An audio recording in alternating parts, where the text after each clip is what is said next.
What's going on, everybody? My name is Kevin, and today's the day I want to give you a tour around my basement studio. This is part 2 out of part 3 of my tour, and this video will entail my desk setup, my chair setup, and all the things I have around this space. I'm very excited to show you this space because I put a lot of time and effort into this. I spent most of my time here, so I kind of want here to be just a little bit perfect so it suits me for my needs of creativity. So the most important part to any desk setup is the desk itself. This one is from IKEA. It is a sit and stand desk, and the model of this is the Skarsta. This retails for $239, but I bought this on Kijiji, which is a Canadian's Craigslist, and I bought it for only $100, and I think this is such a great desk for its value. The reason why it's so cheap is because in order to raise it up, you would have to manually crank it compared to a push of a button. There are pros and cons to the manual one. For some, they don't want to crank it and they would want to push a button in order to raise it and lower it. But for me, I didn't mind it. For only $100, this is great value. So this is my ideal height. It does go pretty high. I will put the specifications right over here. So right over here is my cable management work. I just have a bunch of cables plugged into a power bar that is attached to a shoelace to keep the power bar up because I didn't want to keep the power bar dangling. And I cut up a piece of shirt in order to hang all these cables so it's not dangling down here, or so I don't kick it. And when I'm cranking up the tables, I don't want it to get hooked onto anything because that will cause a hazard. It is kind of ghetto, but no one really looks under there. I don't really look under there. As long as I'm standing height or sitting height, I don't see any cables dangling, so that's the purpose and why I did that. So the second most important part to a desk setup is your chair. So the chair that I'm sitting on right now is made by ALLSTEEL. The model number is number 19. I picked this up from Facebook Marketplace for a pretty decent price in my neighborhood. This is actually such a very heavy chair. It was hard to transport. It was hard to bring it down my stairs. I had to ask my dad to help me basically bring it down. It feels like it weighs around 50 pounds, but I'll put the actual specifications right over here. It's made out of 65% aluminum and 25% plastic, which includes the plastic part and the ridges on this side, but everywhere else is made out of really glossy aluminum. This chair has a lot of adjustments for lumbar, height adjustments, armrest adjustments, and for the materials, it has really nice cushioning on the bottom. It has plenty of adjustments. The wheels are very, very smooth. Here in the back is all mesh, so a lot of airflow can go through. But I will do a more in-depth review of this chair because there's just so much to talk about. I highly recommend this chair. If you were to buy it straight from ALLSTEEL, it costs around $2,000 to $2,500. If you do see a chair like this ranging around the maybe $500, $600, or $700 range, I highly recommend it. So you've seen my desk and you've seen my chair. Right over here behind me is my iMac. It is a 21-inch quad-core with Core i5 and a 1 terabyte spinning hard drive. I have done a lot of upgrades to this iMac over the years just because of how old it is. I've attached a solid-state drive to this iMac through Thunderbolt 2, and I use it as a boot drive, so each time I turn on the Mac, it runs through the solid-state drive. I use the internal spinning hard drive as storage for my photos and videos. I have attached LED strips on the back so I can change different colors. Right now I have it at blue. So for those that have one of these iMacs, I don't recommend selling it. To me, these are still worth something because you can still run a solid-state drive through it without taking it apart.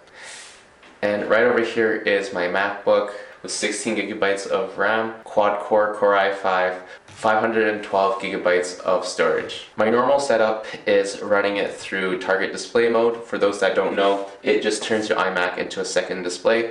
It works really well as a secondary monitor, as you can tell.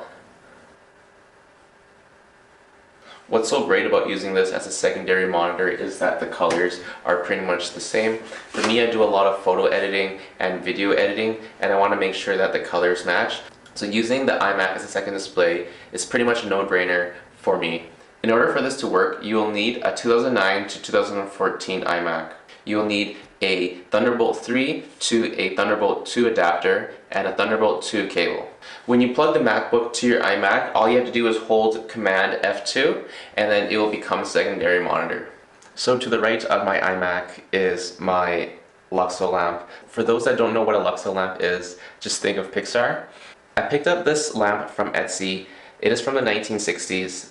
So back in the day, a lot of people used this lamp were architects, engineers, illustrators, artists. Those were the creators at the time. I picked one up for myself because this is a space for me to express my creativity, and this is what it just symbolizes. I've added an LED light inside, replacing the incandescent bulb. When I purchased this from Etsy, the previous owner had a original Apple sticker with all the different colors from what the logo used to look like back then. I left it there. I'm sure the previous owner who had this kind of knew the backstory of Pixar and Steve Jobs, because Steve Jobs was the CEO of Pixar back in the day. It has some minor scratches, but it's not a big deal. The lamp still works. If you were to pick one up on Etsy, they're kind of ranging around $200, $300, and even $400 for a really mint condition one. I just think that it adds a little bit of flavor in my space. So beside the lamp, right over here, I have my cables. I have built this shelf that I took from scraps, and right over here are all my Apple cables. I have it all organized. Over here are my HDMIs and any micro USB cables. On the very top is all my USB-Cs. Right over here are my camera equipment. I have my tripod hanging from this bar here, and right over here I have my camera strap. So right on this first shelf, these are all the things that I use regularly, so that's why I have it closest to me and it's easy for me to grab and go. Here is the first shelf. It used to be plywood that I just painted white, and I have cut it so I can have multiple different shelves. These are the things that I've used regularly. So I have my Samsung T7, I have a portable charging pack, I have my adapters, a monitor, a Zhiyun gimbal for my phone, GoPro, Manfrotto tripod, I have a Rode Video Micro, other camera equipment, and a Blue Yeti microphone. Right above here is a bunch of chargers which I put in my lens cases. I have a bunch of batteries, and all these chargers are right over here. On this shelf I have my lenses here. Usually over here, this empty spot will be my camera that I'm using right now to film, and another lens beside it. Right over here is my tiny compact camera. It is a Sony RX100 Mark III. This is a film camera, and this one here is my flash. All these lenses I do use. So right over here at this shelf is my books. This is the book that I'm currently reading. It's called Creativity by Ed Catmull. For those that don't know who Ed Catmull is, he is one of the co-founders of Pixar. Right here is a C.S. Lewis book, Cal Newport, and Universal Process Modeling Procedures. For those who are into that stuff, I have other camera equipments right over here, my iPad, and this is my work computer. And right below it is a portable monitor when I go traveling.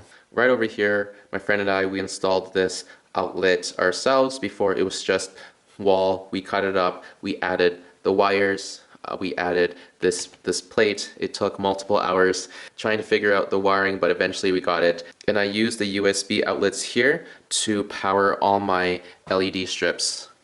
Right above this is my soft box that I just have hanging, and below that is my Kauai piano. I picked this up on Kijiji for around $400. The model number is a CL25.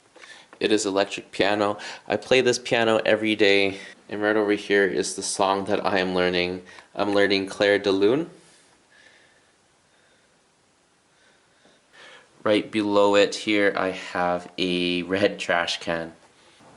Well, that's it. Thank you guys for watching part 2 out of part 3 of my basement tour. I hope you guys enjoyed watching this video of my desk setup. I really enjoyed putting all this together throughout the years.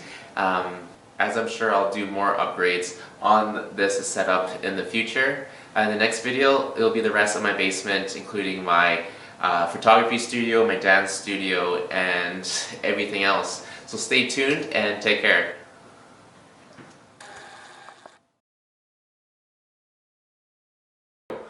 So,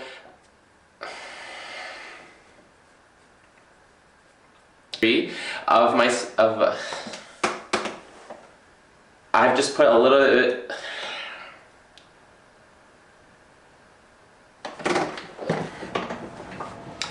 So the second most important